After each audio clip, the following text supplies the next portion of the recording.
Saudari-saudaraku yang terkasih, keluarga Keuskupan Agung Jakarta yang berbahagia.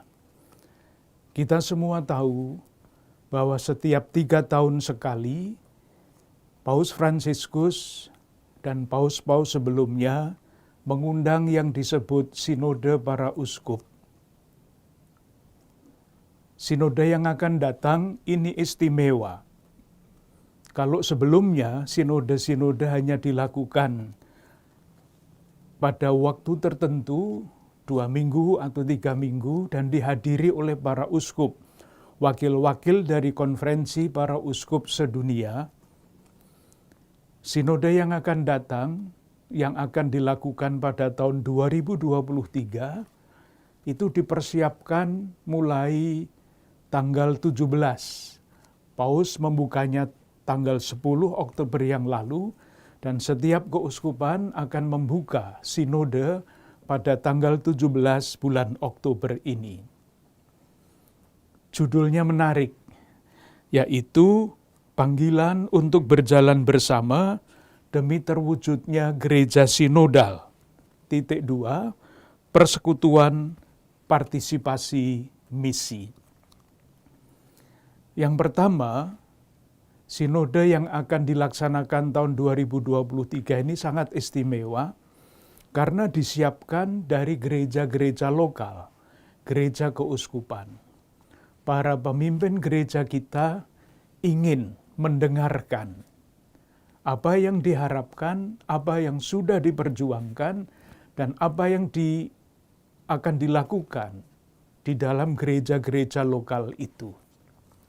Mulai dari akar rumput, nanti akan dikumpulkan lewat konferensi wali gereja Indonesia, kemudian dikirimkan ke panitia sinode di Roma, dikembalikan untuk diolah lagi. Satu hal yang sangat istimewa karena proses itu. Hasilnya tentu kita belum tahu, tetapi prosesnya ini menunjukkan watak gereja yang baru. Istimewa yang pertama ada di situ. Istimewanya yang kedua adalah judulnya, Menuju Gereja Sinodal. Sinode itu artinya berjalan bersama-sama, tidak sendiri-sendiri. Tetapi bukan hanya bersama-sama dengan sesama kita, karena kalau hanya bersama-sama di antara kita, kebersamaan itu, berjalan bersama itu bisa menjadi pertengkaran. Ambil saja contoh 2 murid Emmaus itu kan 2 orang itu berjalan bersama-sama. Tapi mereka bertengkar ketika mereka berjalan bersama-sama. Baru ketika Yesus datang di antara mereka, watak persaingan, watak saling menyalahkan itu hilang. Mereka menjadi sahabat bersama-sama dengan Yesus. Nah, yang dimaksudkan dengan berjalan bersama adalah berjalan bersama-sama di antara kita, belum titik, tetapi berjalan bersama-sama bersama dengan Yesus. Nah, ketika perjalanan bersama-sama itu semakin akrab, saling mendengarkan, saling mengerti, maka dengan sendirinya akan terbentuk persekutuan. Itulah kata pertama di dalam 3 rangkaian kata. Persekutuan. Dengan roh, kebersamaan dengan roh Yesus.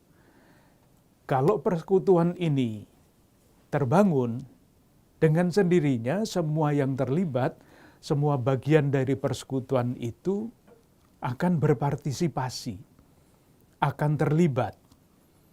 Menjadi bagian dari persekutuan itu, bukan orang luar, tetapi menjadi bagian dari persekutuan itu. Nah, kalau sungguh bersekutu dan kemudian terdorong oleh persekutuan itu semua berpartisipasi, cita-cita yang terungkap di dalam kata yang ketiga, misi, itu dengan sendirinya akan terlaksana. Jalan-jalan yang semakin kreatif akan dicari dan ditemukan bersama-sama.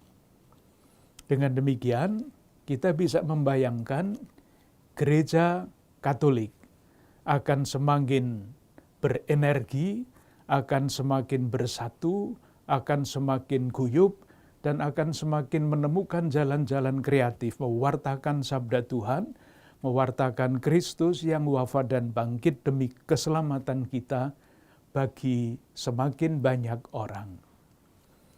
Panitia di Keuskupan Agung Jakarta sudah menyiapkan buku yang bagus ini. Nanti inilah yang akan dipakai sebagai pegangan perjalanan kita bersama di Keuskupan Agung Jakarta. Semoga usaha kita untuk berjalan bersama-sama, bersama dengan Yesus, memberikan buah-buah yang bermakna bagi kehidupan kita, membuat gereja kita semakin bermakna bagi umatnya, semakin berarti bagi masyarakat luas. Tuhan memberkati usaha-usaha baik kita. Terima kasih.